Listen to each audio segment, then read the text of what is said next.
بسم اللہ الرحمن الرحیم۔ السلام علیکم۔ وہ اپنے کمرے میں بیٹھی ہوئی تھی۔ آج اس کی سالگرہ تھی۔ وہ پورے 20 سال کی ہو چکی تھی، لیکن ابھی تک گھر میں سے کسی نے بھی اسے وش نہیں کیا تھا۔ اس مرتبہ وہ سب سے سخت ناراض تھی۔ اس نے سوچ لیا تھا کہ اب وہ کسی سے بھی بات نہیں کرے گی۔ ہر بار ایسے ہی ہوتا تھا۔ وہ ہر بار اس کی سالگرہ بھول جاتے تھے اور وہ ہر بار ان کو یاد دلاتی تھی، لیکن اس مرتبہ اس کا ایسا کوئی ارادہ نہیں تھا۔ اس نے فیصلہ کر لیا تھا کہ آج وہ کسی کو بھی یاد نہیں دلائے گی۔ وہ بے چینی سے کمرے میں چکر کاٹنے لگی تھی اور ساتھ ہی ساتھ دانتوں سے اپنے ناخن چبانے لگی۔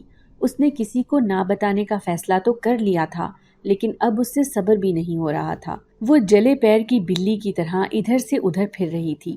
اسے اب اپنے فیصلے پر سخت افسوس ہو رہا تھا۔ رات کے 8 بجے کا وقت ہو چکا تھا، لیکن ابھی تک کسی نے غلطی سے بھی اس کے کمرے کا رخ نہیں کیا تھا۔ باقی سب کو تو چھوڑ، اسے اپنی ماں پر حیرت ہو رہی تھی۔ اس کی ماں کا حافظہ تو بڑا تیز تھا۔ اسے تو ایک ایک بات یاد رہتی تھی اور ہر مرتبہ وہ اسے دوپہر تک تو وش کر ہی دیتی تھی، لیکن آج دوپہر تو کیا شام بھی گزر گئی تھی اور اب اوپر سے دوسری رات شروع ہو گئی تھی۔ اس کی سالگرہ کا وقت ختم ہونے میں صرف 4 گھنٹے رہ گئے تھے۔ اسے رہ رہ کر خود پر افسوس ہو رہا تھا اور ساتھ ہی ساتھ اپنے ماں باپ پر غصہ بھی آ رہا تھا۔ وہ تو ان کی اکلوتی اولاد تھی، کم سے کم اس کی سالگرہ تو انہیں یاد رکھنی چاہیے تھی، لیکن نہیں، وہ تو یوں بھولے بیٹھے تھے جیسے ان کی درجنوں اولادیں ہوں اور ان کو ان کی پیدائش کے دن نہ یاد رہتے ہوں۔ بھلا یہ بھی کوئی بات ہوئی تھی؟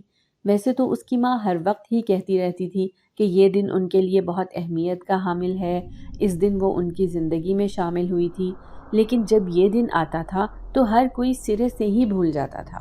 وقت گزرتا جا رہا تھا۔ گھڑی کی سوئی اب 8:45 پر پہنچ چکی تھی اور یہیں اس کی برداشت جواب دے گئی۔ وہ غصے سے تن فن کرتی باہر جانے کے ارادے سے دروازے کی طرف بڑھی۔ اس سے پہلے کہ وہ دروازہ کھول کر باہر جاتی، اسے کسی کے قدموں کی آہٹ محسوس ہوئی۔ کوئی اس کے کمرے میں ہی آ رہا تھا۔ وہ ایک دم سے پیچھے مڑی اور بیڈ پر لیٹ کر اپنے اوپر کمبل لے لیا اور سونے کا ناٹک کرنے لگی۔ کچھ ہی دیر کے بعد اس کے کمرے کا دروازہ کھلنے کی آواز اس کے کانوں میں پڑی تھی۔ وہ اپنی پہلے سے بند کی گئی آنکھوں کو اور بھی میچ گئی تھی۔ اس کی ماں کی آواز اس کے کانوں میں پڑی تھی، جو اسے آوازیں دیتی آ رہی تھی، لیکن وہ ان کی آوازیں سن کر بھی یوں ہی پڑی رہی اور ٹس سے مس نہ ہوئی۔ آخر کو ناراضگی بھی تو دکھانی تھی نا۔ اس کی ماں چلتے چلتے بیڈ پر آ کر اس کے پاس بیٹھ گئی اور اس کے بالوں میں ہاتھ پھیرنے لگی۔ ساتھ ہی ساتھ وہ اسے اٹھا بھی رہی تھی، لیکن وہ ڈھیٹ بنی لیٹی ہی رہی۔ وہ اس انتظار میں تھی کہ کب اس کی ماں اسے سالگرہ کی مبارکباد دے گی اور کب وہ اٹھ کر اپنی ماں کے گلے لگے گی اور پھر ان سے ناراضگی بھی جتلائے گی، لیکن اس کا انتظار ہی رہا۔ اس کی ماں کو اس کے پاس بیٹھے 5 منٹ سے زیادہ کا وقت ہو گیا تھا، لیکن ابھی تک انہوں نے اس کی مطلوبہ بات نہیں کی تھی۔ اب تو وہ سونے کا ناٹک کر کر کے بھی تھک چکی تھی۔ ایک ہی جگہ ایک ہی پوزیشن میں کوئی کیسے لیٹ سکتا تھا، وہ بھی بغیر ہلے جلے؟ اس نے اب اٹھنے کا فیصلہ کر ہی لیا تھا، کیونکہ اس کی ماں کی باتوں سے کہیں سے بھی نہیں لگ رہا تھا کہ انہیں سالگرہ یاد ہے۔ چنانچہ وہ آنکھیں ملتی ہوئی اٹھ بیٹھی۔ اداکاری تو وہ ایسے کر رہی تھی جیسے ابھی نیند سے جاگی ہو۔ اس کی ماں نے اسے اٹھتے دیکھ کر شکر کا کلمہ پڑھا تھا، پھر انہوں نے ایک تالی بجائی تو کنیزیں ہاتھ میں تھال اٹھائے اندر داخل ہوئیں۔ تھال اوپر سے ڈھکے ہوئے تھے۔ اس کی ماں نے انہیں تھال ایک طرف رکھنے کا اشارہ کیا تو وہ دونوں حکم کی تعمیل کرتی سر جھکائے مؤدب انداز میں ہاتھ باندھے واپس مڑ گئیں۔ وہ سوالیہ نظروں سے اپنی ماں کی طرف دیکھ رہی تھی، جیسے پوچھنا چاہ رہی ہو کہ تھال میں کیا ہے۔ اس کی ماں اس کی نظروں کا مفہوم سمجھتی مسکراتی ہوئی اٹھ کھڑی ہوئی تھی اور پھر ایک ایک کر کے دونوں تھال سے کپڑا ہٹایا تھا۔ کپڑا ہٹتے ہی وہ حیرانگی سے تھال میں موجود لباس اور زیورات کو دیکھنے لگی۔ اس کا دل کسی خدشے کے تحت دھڑکا تھا، تبھی اس نے اپنی ماں سے پوچھا کہ یہ سب کیا ہے اور کس کے لیے ہے؟ تو اس کی ماں چلتے ہوئے اس کے پاس آئی اور اس کے سر پر ہاتھ رکھ کر کہا کہ اس کی ایک عزیزہ کی بیٹی کی شادی ہے، اس نے دعوت دی ہے اور تمہیں خصوصی طور پر ساتھ لانے کا کہا ہے، اس لیے اب جلدی سے اٹھ کر تیار ہو جاؤ، اور ہاں، زیادہ وقت نہیں لگانا، ہمیں وہاں وقت پر پہنچنا ہے۔ کہتے ساتھ ہی اس کی ماں کمرے سے باہر چلی گئی، جبکہ وہ حیرت سے تھال میں پڑے اس لباس کو دیکھ رہی تھی۔ ایسا لباس تو دلہنیں پہنتی تھی۔ وہ تو صرف شادی کی تقریب میں جا رہی تھی، پھر اس کی ماں اسے اس قدر بھاری لباس اور زیورات کیوں دے کر گئی تھی؟ خیر اسے کیا، اسے تو ویسے بھی ایسے لباس اور زیورات بے حد پسند تھے۔ اس نے لباس اٹھایا اور چینج کرنے باتھ روم چلی گئی۔ پہنتے وقت اس نے ایک بار پھر سوچا تھا کہ وہ کوئی اور لباس پہن لے، ورنہ لوگ کیا کہیں گے کہ یہ دلہن سے بھی زیادہ سج کر آ گئی ہے۔ لیکن جب اس نے وہ لباس اپنے ساتھ لگایا تو وہ اس پر بے حد جچ رہا تھا۔ تبھی اس نے لوگوں کی سوچ پر مٹی ڈالتے وہ لباس پہن لیا۔ یہ ایک خوبصورت سی گلابی رنگ کی کامدار لہنگا چولی تھی، ساتھ میں ہم رنگ کامدار چادر بھی تھی۔ وہ کپڑے بدل کر باہر آئی اور آئینے کے سامنے کھڑے ہو کر تیار ہونے لگی۔ وہ بڑی خوشی خوشی تیار ہو رہی تھی۔ کاش کہ اسے علم ہوتا کہ اس کے ساتھ کیا ہونے والا ہے تو وہ کبھی بھی اس شادی میں جانے کے لیے حامی نہ بھرتی۔ لیکن یہ اس کی بدقسمتی تھی کہ وہ آنے والے وقت سے ناواقف تھی۔ کچھ ہی دیر کے بعد اس نے اپنے چہرے کو فائنل ٹچ دیا تھا۔ وہ قدرتی حسین تھی۔ اسے ان سب مصنوعی چیزوں کی ضرورت تو نہیں تھی، لیکن اسے ان سب چیزوں کا شوق تھا۔ اسے نہ بھی کہیں جانا ہوتا تب بھی دن میں 3 بار تو وہ لازمی میک اپ کیا کرتی تھی، جس پر اس کی ماں اکثر اسے ڈانٹتی رہتی تھی۔ اس نے دوپٹہ سیٹ کیا جو اس کے نزدیک سب سے مشکل کام تھا۔ اس کے بعد اس نے اپنی سینڈل نکال کر پہنی۔ اب وہ مکمل تیار تھی اور شیشے کے سامنے کھڑی ہو کر خود کو نکھار رہی تھی۔ وہ بے حد خوبصورت لگ رہی تھی، لگتی بھی کیوں نہ، وہ تھی ہی اتنی حسین، اور اوپر سے اس خوبصورت جوڑے اور نفاست سے کیے گئے میک اپ نے اس کی خوبصورتی کو 4 چاند لگا دیے تھے۔ اس کا حسن مزید نکھر گیا تھا۔ تبھی اس نے پرفیوم کی بوتل اٹھا کر خود پر پرفیوم کا بے دریغ چھڑکاؤ کیا اور پھر بوتل بند کر کے رکھ دی۔ اسی دوران اس کے دوپٹے میں لگی ایک پن نیچے جا گری تھی، جسے دیکھ کر اس نے نفی میں گردن ہلائی اور پھر پن اٹھانے کے لیے نیچے جھکی۔ پن اٹھا کر وہ جیسے ہی سیدھی ہوئی، اس کی نظر آئینے پر پڑی اور خوف سے اس کے منہ سے چیخ نکل گئی۔ اس نے ایک زوردار چیخ ماری تھی، لیکن اس کی آواز کہیں اس کے حلق میں ہی دب کر رہ گئی۔ وہ ڈرتے ڈرتے پیچھے مڑی، لیکن حیرت سے اس کی آنکھیں مزید پھیل گئی تھی۔ اس نے گھبرائی ہوئی نظروں سے چاروں طرف دیکھا، لیکن اسے کوئی بھی نظر نہ آیا۔ اس نے مڑ کر آئینے میں دیکھا تو وہ عین اس کے پیچھے کھڑی تھی۔ اس بار بھی جب اس نے مڑ کر دیکھا تو وہاں کوئی نہیں تھا۔ پھر آئینے میں یہ عکس کس کا تھا؟ ابھی وہ یہی سوچ رہی تھی جب اس کے کانوں میں ایک خوفناک قہقہے کی آواز سنائی دی۔ اس نے آئینے میں دیکھا جہاں ایک بوڑھی عورت دکھائی دے رہی تھی۔ اس کا حلیہ دیکھ کر اسے بے اختیار ابکائی آئی تھی۔ اس کے بال اس کے چہرے کے آگے پڑے ہوئے تھے اور وہ مسلسل بھیانک قہقہے لگا رہی تھی۔ اس نے ڈرتے ڈرتے اس سے پوچھا کہ وہ کون ہے؟ تبھی اس نے قہقہے لگانا بند کیے اور کہنے لگی، سب پر بھروسہ مت کر، اپنی آنکھیں کھول، اپنے ارد گرد دیکھ، تو پھنسنے والی ہے، دانا ڈال دیا گیا ہے، ہوش میں آ، خود کو بچا۔ وہ جانے کیا کیا کہہ رہی تھی، لیکن اسے اس کی کوئی بھی بات سمجھ میں نہیں آ رہی تھی۔ تبھی اس نے اس سے کہا کہ اسے اس کی کسی بھی بات کی سمجھ نہیں آ رہی، وہ جو کہنا چاہتی ہے سب صاف صاف کہہ دے۔ اس کی بات سن کر وہ بڑھیا بولی، دیکھ، نیند سے جاگ، تیری ماں۔ اس سے پہلے کہ وہ اپنی بات مکمل کرتی، دروازے پر دستک ہوئی اور اس کی ماں اندر داخل ہوئی اور اسے یوں تیار ہو کر آئینے کے سامنے کھڑے دیکھ کر اس کے ہونٹوں پر ایک پراسرار مسکراہٹ آئی۔ وہ چلتے ہوئے اس کے پاس آئی اور اس سے کہنے لگی کہ اگر وہ تیار ہو گئی تھی تو ابھی تک باہر کیوں نہیں آئی؟ انہیں دیر ہو رہی ہے۔ ماں کی بات سن کر اس نے کہا، وہ آ ہی رہی تھی، لیکن یہ بڑھیا آ گئی۔ بڑھیا کا نام سن کر اس کی ماں کے چہرے کا رنگ ایک دم اڑ گیا۔ وہ گھبرائی ہوئی بولی، کون سی بڑھیا اور کہاں ہے وہ؟ تب اس نے آئینے کی طرف اشارہ کر دیا، لیکن اگلے ہی پل وہ حیران رہ گئی، وہاں تو کوئی تھا ہی نہیں۔ وہ اپنی ماں سے کہنے لگی کہ ابھی تو وہ یہاں ہی تھی، اس نے خود اسے دیکھا تھا اور اس بڑھیا نے اس سے بات بھی کی تھی۔ اس کی ماں فوراً اس کے پاس آئی اور اسے پکڑ کر پوچھنے لگی کہ اس بڑھیا نے اس سے کیا کہا ہے۔ تو اس نے بتایا کہ پتہ نہیں وہ کیا کہہ رہی تھی، کچھ عجیب سی تھی اور عجیب باتیں کر رہی تھی، اسے اس کی کسی بھی بات کی سمجھ نہیں آئی۔ اس کی بات سن کر اس کی ماں نے ایک پرسکون سانس خارج کی تھی اور پھر اسے اپنے ساتھ لیے جانے لگی۔ تب وہ بولی، ماں، آپ نے میرے ساتھ اچھا نہیں کیا، مجھے آپ سے یہ امید نہیں تھی۔ اس کی بات سن کر اس کی ماں جہاں کی تھی وہیں رہ گئی اور سوچنے لگی کہ اس کو کس نے بتایا۔ پھر اس نے خود کو نارمل کیا اور مڑ کر سوالیہ نظروں سے اس کی طرف دیکھا جو منہ پھلائے کھڑی تھی۔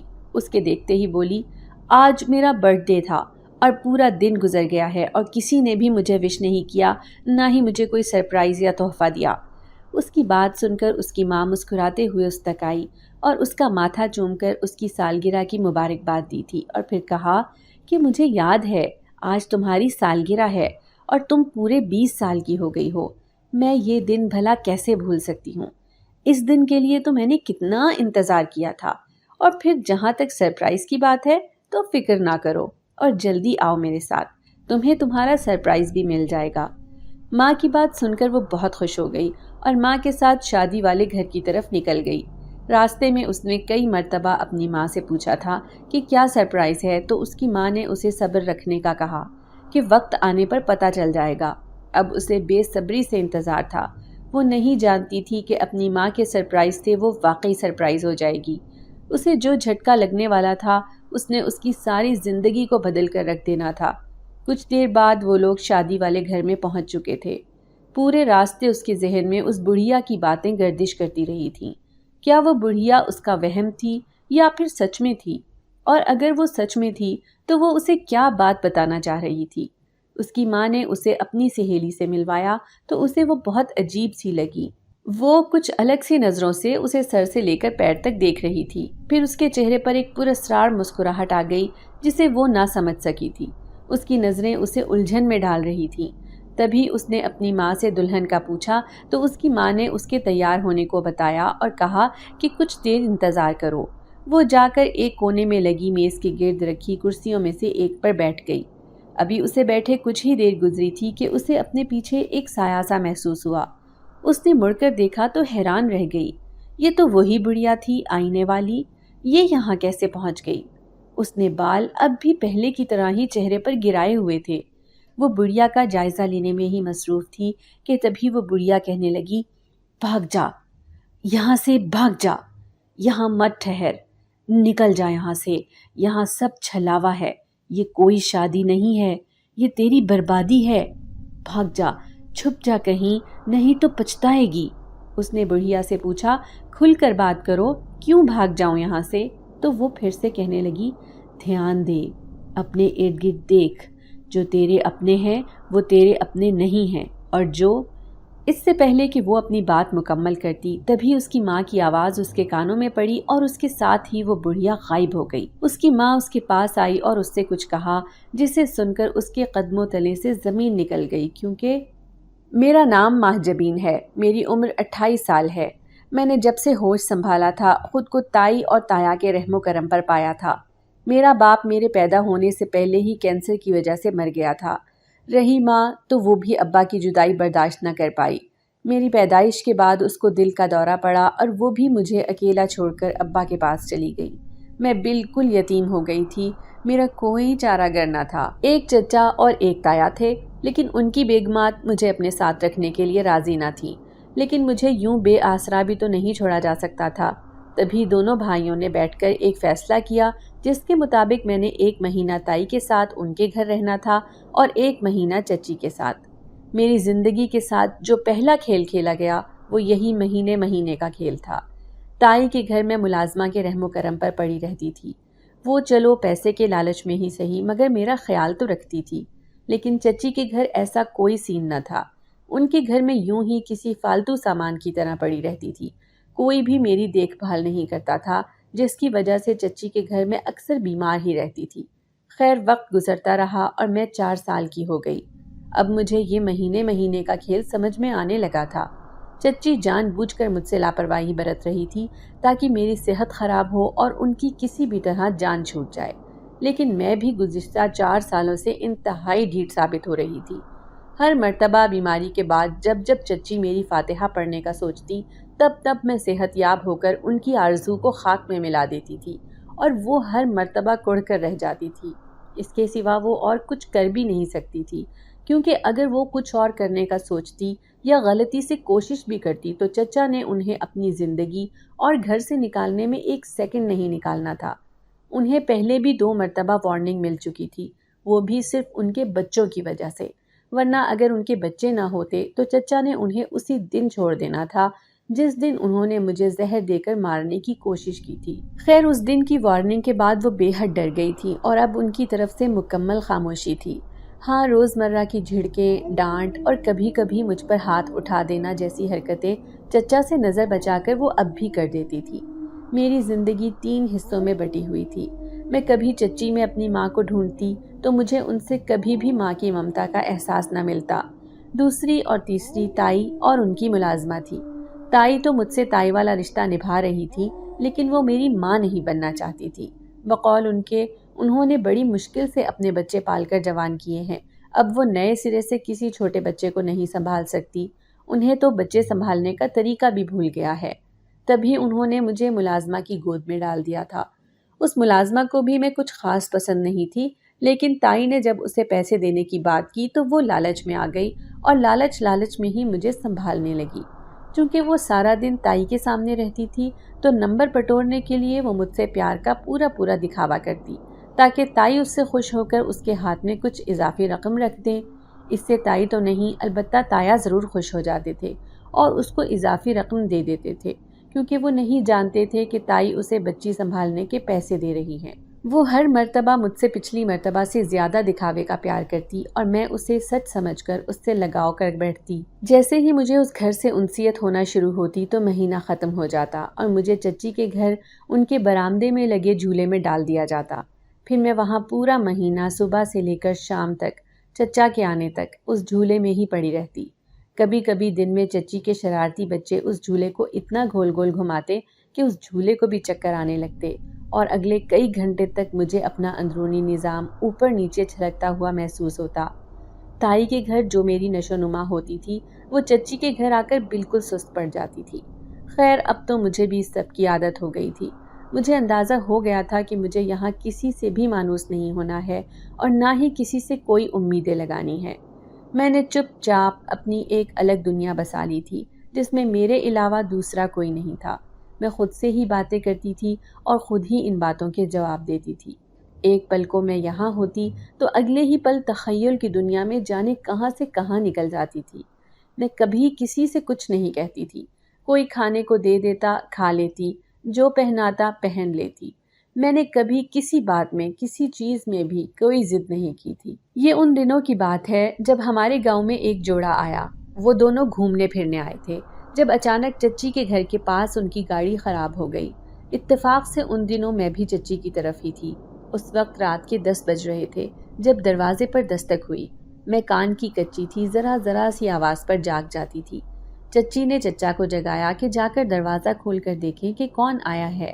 چچا آنکھیں ملتے ہوئے اٹھے، ڈھونڈ کر اپنا چشمہ لگایا اور دروازے کی طرف بڑھ گئے۔ میں بھی دھیرے سے کھسک کر چچا کے پیچھے ہی آ گئی تھی۔ چچا نے دروازہ کھولا تو سامنے ایک مرد اور عورت کو کھڑے پایا جو سردی سے کپ کپا رہے تھے۔ دروازہ کھلتے ہی انہوں نے چچا سے اپنا مسئلہ بیان کیا کہ ان کی گاڑی خراب ہو گئی ہے، اگر وہ آج رات ان کو اپنے گھر پناہ دے دیں تو ان کا احسان ہوگا۔ چچا ایک پل کو تو گھبرائے تھے کہ کہیں کوئی چور ڈاکو نہ ہو، یہ نہ ہو کہ رات کو ان کو پناہ دیں اور صبح ان کے گھر میں ہی جھاڑو دے جائیں، لیکن حلیے سے وہ کسی طور بھی ڈاکو نہیں لگ رہے تھے۔ چچا نے اپنی تسلی کرنے کے بعد ان کو اندر آنے کی اجازت دے دی اور انہیں مہمانوں کے کمرے میں لے گئے۔ پھر ان سے کھانے اور چائے پانی کا پوچھا تو انہوں نے انکار کر دیا۔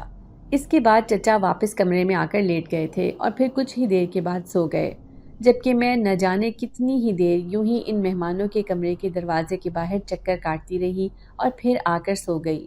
اگلی صبح جب میں اٹھی تو تب تک وہ مہمان چلے گئے تھے۔ میں چچی سے آنکھ بچا کر مہمانوں کے کمرے میں چلی گئی اور کافی دیر تک وہاں کچھ نہ کچھ تلاش کرتی رہی تھی۔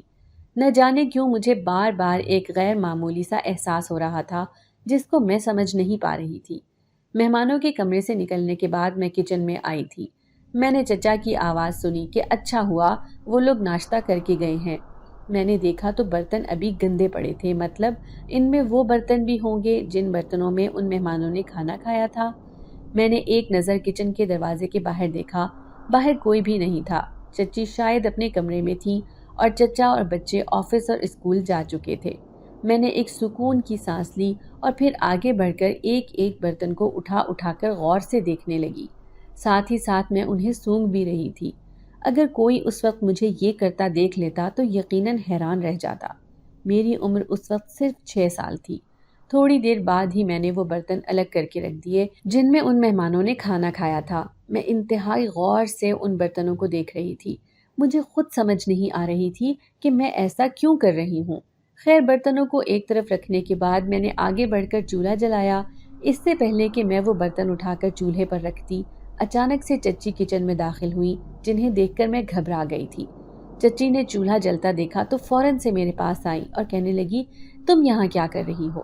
مجھے سمجھ ہی نہ آئی کہ میں کیا جواب دوں۔ تبھی میں نے کہہ دیا کہ مجھے چائے گرم کرنی ہے۔ تو چچی نے مجھے ایک طرف کو دھکا دیا اور خود آگے بڑھ کر چائے کی پتیلی چولہے پر رکھ دی۔ ساتھ ہی ساتھ انہوں نے سارے برتن اکٹھے کر کے سنک میں ڈالے اور برتن دھونے لگی۔ ان کی زبان بھی شروع ہو چکی تھی۔ اپنے باپ کا گھر سمجھ رکھا ہے کہ جب دل کرے گا مہارانی تب اٹھ کر ناشتہ کریں گی۔ کتنی بار سمجھایا ہے تمہیں کہ یوں میرے کچن میں اپنے قدم لے کر نہ آیا کرو۔ آئندہ اگر تم مجھے کچن میں نظر بھی آئی تو تمہاری ٹانگیں توڑ دوں گی۔ چچی اور بھی نہ جانے کیا کیا کہہ رہی تھی۔ میں ان کی پشت کے پیچھے کھڑے انہیں گھورے جا رہی تھی، جنہوں نے میرا سارا کام برباد کر دیا تھا۔ تبھی وہ برتن دھو کر فارغ ہوئیں اور مجھے چائے اور ناشتہ ڈال کر تھمایا اور کہا، ناشتے کے بعد برتن باہر ہی رکھ دینا، میں خود اٹھا کر دھو لوں گی۔ تمہیں دوبارہ میرے کچن میں آنے کی ضرورت نہیں۔ میں نے چپ چاپ ناشتہ پکڑ کر اپنے قدموں کا رخ باہر کی طرف موڑ لیا تھا۔ چچی دراصل ان عورتوں میں سے تھیں جنہیں اپنا کچن بے حد پیارا ہوتا ہے اور انہیں اس میں ذرا سی بھی کسی کی مداخلت پسند نہیں ہوتی، اور نہ ہی ان کو یہ گوارا ہوتا ہے کہ ان کے علاوہ کوئی اور ان کے کچن میں جائے اور ان کی کسی بھی چیز کو ہاتھ لگائے۔ اسی وجہ سے چچی نے آج تک کوئی ملازمہ نہ رکھی تھی۔ بس ہفتے کے ہفتے ایک کام والی آتی تھی جو سارے کپڑے دھو جاتی تھی اور کچن کے علاوہ باقی سارے گھر کی تفصیلی صفائی کر کے چلی جاتی تھی۔ کھانا پینا برتن وغیرہ یہ سب چچی خود ہی کرتی تھی۔ خیر، میں نے ناشتہ کیا اور برتن وہیں رکھ کر اٹھ گئی۔ اسی شام کی بات ہے جب سب لاؤنج میں بیٹھے ہوئے تھے کہ تبھی دروازے پر دستک دیتے کل والے مہمان آج پھر اندر داخل ہوئے تھے۔ دروازہ کھلا ہوا تھا تو انہوں نے دستک کے بعد انتظار کرنا ضروری نہ سمجھا اور سیدھا اندر آ گئے۔ انہیں دیکھ کر میری آنکھیں چمک اٹھی تھیں اور یہی حال مہمان عورت کی آنکھوں کا تھا۔ مجھے ان کی آمد پر کوئی حیرانگی نہیں ہوئی تھی۔ میں ایسے تھی جیسے میں پہلے سے جانتی تھی کہ انہوں نے آنا ہے۔ انہوں نے چچا چچی سے بن بتائے آنے کے لیے معذرت کی، جس پر چچا چچی نے کوئی بات نہیں کہہ کر انہیں بیٹھنے کی دعوت دی۔ وہ ان کے سامنے والے صوفوں پر بیٹھ گئے۔ چچی نے اٹھ کر ان کے چائے پانی کا انتظام کیا تھا۔ اس کے بعد چچا نے ان سے ان کی تشریف آوری کا مقصد دریافت کیا، جسے سنتے ہی اس مہمان عورت نے اپنے کندھے سے لگا پرس اتارا اور اس کی زپ کھول کر اس میں سے کچھ کاغذات نکال کر میز پر رکھے۔ چچا چچی نے حیرت اور ناسمجھی سے ان کاغذات کو دیکھا تھا، پھر سوالیہ نظریں ان مہمانوں کے چہرے پر ٹکا دی، جن کو محسوس کرتے ہوئے اس مہمان مرد نے گلا کھنکھارتے ہوئے بات شروع کی۔ جیسے جیسے وہ بات کرتا جا رہا تھا ویسے ویسے چچا کی ناسمجھی میں اضافہ ہو رہا تھا، جبکہ چچی کے دل میں تو جیسے کسی نے ٹھنڈی پھوار ڈال دی تھی۔ انہوں نے تو اس کی بات بھی پوری نہیں ہونے دی تھی اور پہلے ہی بول اٹھی تھی۔ تبھی چچا نے ان کو ڈپٹ کر خاموش کروایا تھا۔ وہ پہلے تایا سے مشورہ کرنا چاہتے تھے، اس کے بعد ہی کوئی فیصلہ کرتے۔ چنانچہ انہوں نے قمیض کی بائیں جیب میں ہاتھ ڈالا اور موبائل نکال کر تایا کا نمبر ملایا۔ بیل جا رہی تھی، تبھی تایا اٹھ کر ایک سائڈ کو گئے اور کال اٹھاتے ہی انہیں مختصراً ساری بات بتائی اور انہیں یہاں آنے کا کہا۔ کال کاٹ کر چچا نے موبائل واپس اپنی جیب میں ڈالا اور پھر سے جا کر مہمانوں کے ساتھ بیٹھ گئے۔ اب چچا ان سے چھان بین کر رہے تھے کہ وہ کہاں رہتے ہیں، کرتے کیا ہیں۔ وہ مہمان مرد اور عورت آسان طریقے سے ان کے ایک ایک سوال کا جواب دے رہے تھے۔ کچھ دیر بعد تایا اور تائی بھی کھلے دروازے سے اندر داخل ہوئے اور سلام دعا کے بعد بات پھر سے شروع کی گئی۔ دراصل یہ دونوں مہمان بے اولاد تھے۔ ان کی شادی کو 9 سال ہو چکے تھے، مگر ابھی تک کوئی خوشخبری نہیں آئی تھی۔ آج صبح جب وہ چچی سے محو گفتگو ہوئے تو چچی نے تعارف کے بعد سب کے ساتھ ساتھ میرا تعارف بھی کروایا تھا کہ میں یتیم ہوں۔ اس وقت تو ان مہمانوں نے کچھ نہیں کہا تھا، لیکن ابھی وہ اپنے ساتھ میری کسٹڈی کے کاغذات بنوا کر لائے تھے۔ وہ مجھے گود لینا چاہتے تھے کیونکہ انہیں اولاد کی ضرورت تھی۔ میں وہیں کچھ دور کھڑی سب کچھ دیکھ اور سن رہی تھی۔ مجھے زیادہ تو کچھ نہیں، لیکن اتنا ضرور سمجھ میں آ رہا تھا کہ وہ مہمان مجھے اپنے ساتھ لے جانا چاہتے ہیں۔ میں بھی ان کے ساتھ جانا چاہتی تھی۔ یہاں تو میں کسی فالتو سامان کی طرح ہی پڑی رہتی تھی۔ اچھا ہی تھا کہ اب میں بھی کسی کی ضرورت بننے جا رہی تھی، کچھ اور نہ صحیح کم سے کم انہیں میری قدر تو ہوگی ہی۔ میری نظریں چچا اور تایا کی جانب لگی ہوئی تھی جو افسوس بھری نظروں سے اپنی اپنی بیویوں کو دیکھ رہے تھے۔ وہ مجھے کسی اجنبی کے حوالے نہیں کرنا چاہتے تھے، آخر کو میں ان کے بھائی کی نشانی تھی، ایسے کیسے وہ مجھے کسی کو بھی سونپ سکتے تھے؟ لیکن اپنی اپنی بیویوں کے آگے انہیں ہتھیار ڈالنے ہی پڑے۔ ان دونوں کے تیور بتا رہے تھے کہ اب وہ مجھے اپنے ساتھ 1 مہینہ تو کیا 1 دن بھی برداشت نہیں کریں گی۔ ان کے تاثرات ایسے تھے جیسے کہہ رہی ہو اگر جان چھوٹ رہی ہے تو چھوٹنے دو نا، کیوں پھر سے بوجھ اپنے کندھوں پر ڈال رہے ہو؟ تایا اور چچا سمجھ گئے تھے کہ اب اگر انہوں نے انکار کیا تو چچی اور تائی میری زندگی کو جہنم بنا دیں گی۔ تبھی انہوں نے سر جھکا لیا اور اس مہمان سے کاغذات لے کر ان پر دستخط کرنے لگے۔ دستخط کرنے کے بعد انہوں نے وہ کاغذات اس مہمان مرد کو پکڑائے، جنہیں لیتے ہی اس نے اپنی بیوی کی طرف بڑھا دیا۔ بیوی نے ایک نظر کاغذات کو دیکھا اور پھر مسکرا کر وہ کاغذ اپنے پرس میں ڈال دیے۔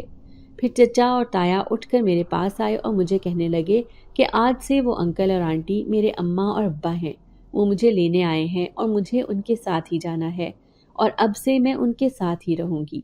اپنی بات مکمل کر کے وہ رد عمل کے انتظار میں تھے۔ انہیں لگ رہا تھا کہ میں روؤں گی، چلاؤں گی یا انہیں چھوڑ کر کہیں بھی نہ جانے کی ضد کروں گی، لیکن میرے رد عمل نے انہیں حیران کر دیا جب میں ان کی باتوں کے جواب میں حسب معمول کچھ نہیں بولی اور وہاں سے چلتی ہوئی سیدھی آ کر اس عورت کے پاس بیٹھ گئی اور اسے کہا کہ ماں ہم گھر کب جائیں گے؟ میری بات سن کر جہاں چچا چچی اور تایا تائی حیران پریشان سے مجھے دیکھ رہے تھے، وہیں وہ دونوں مہمان جو کہ اب میرے ماں باپ تھے خوشی سے نہال ہو گئے۔ اس عورت نے خوشی خوشی مجھے اٹھا کر اپنی گود میں بٹھایا اور مجھے پیار کرنے لگی۔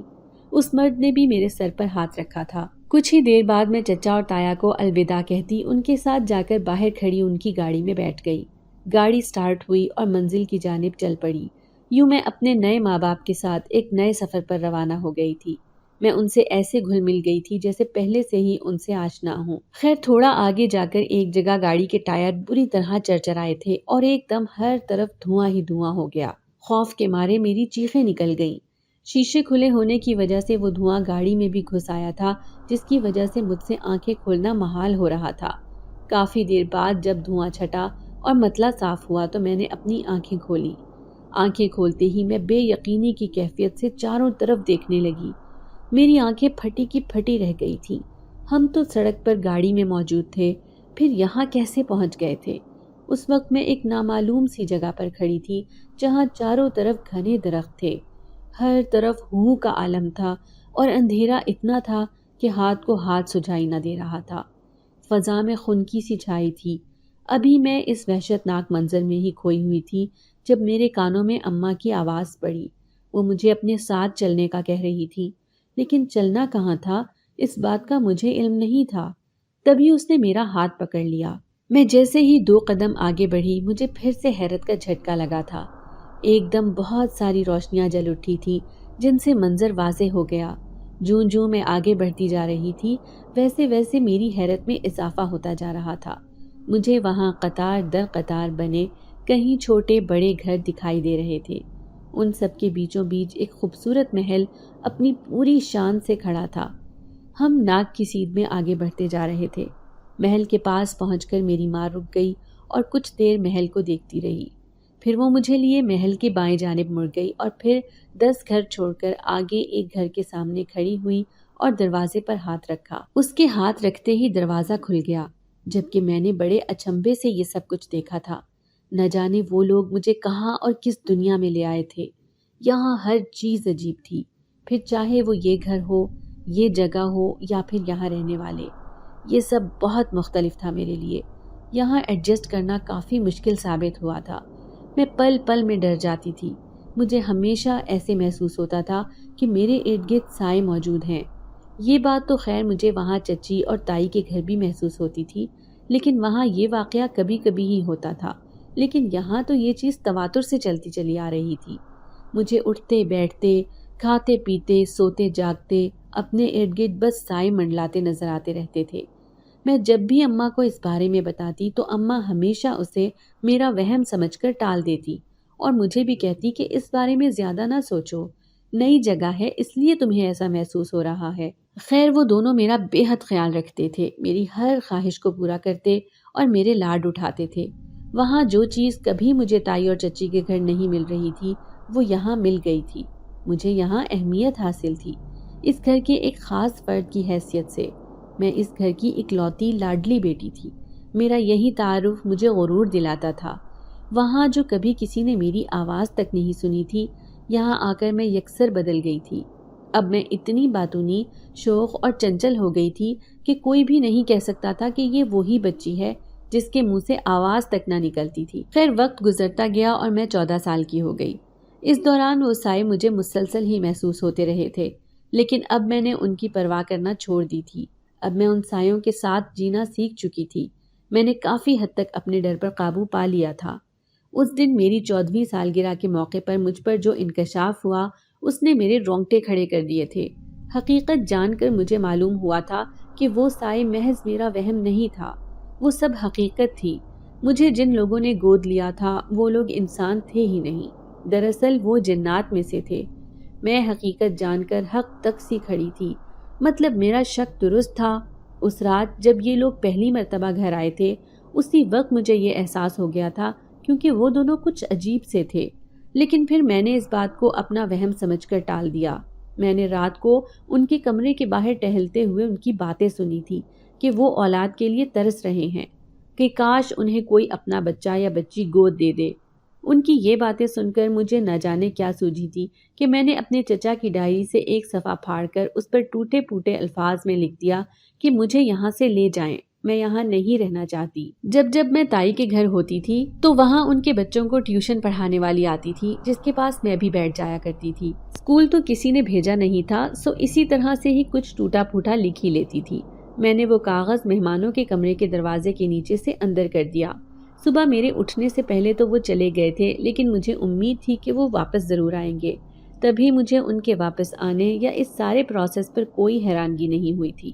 اس کے بعد جب وہ مجھے یہاں لے کر آئے تو راستے میں آتے جو واقعات ہوئے اس سے مجھے یہی لگا کہ شاید وہ یہ سب کسی جادو سے کر رہے ہیں، کیونکہ مجھے علم نہیں تھا کہ جنات ایسے انسانوں کی شکل میں آ سکتے ہیں۔ تائی کے گھر کی ملازمہ تو مجھے جو کہانیاں سناتی تھی ان میں تو جنات کی اشکال ہمیشہ بھیانک، بدنما اور مکروہ ہوتی تھی۔